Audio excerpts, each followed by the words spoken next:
De l'11 al 15 de febrer tornem a connectar amb Europa de manera especial, celebrant Santa Eulàlia de Barcelona.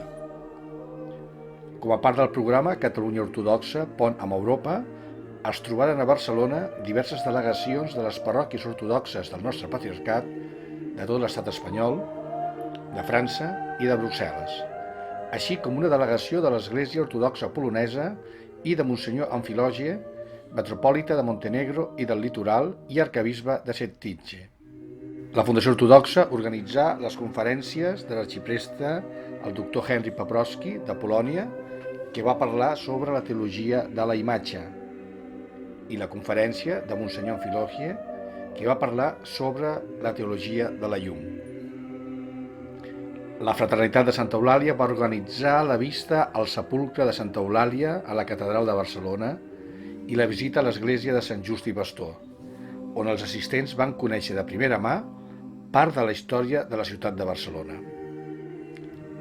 La fraternitat també va oferir a tots els convidats i assistents a l'Assemblea General Anual de l'Església Ortodoxa un refrigeri on els participants van poder compartir les seves inquietuds entre laics i sacerdots. La Divina Litúrgia Pontifical va ser presidida per Monsenyor Amfilogie amb la participació dels sacerdots vinguts de les diferents parròquies i esglésies d'arreu.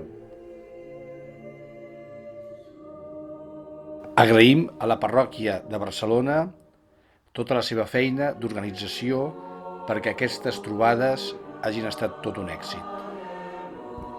Catalunya Ortodoxa, Pont amb Europa, és una realitat.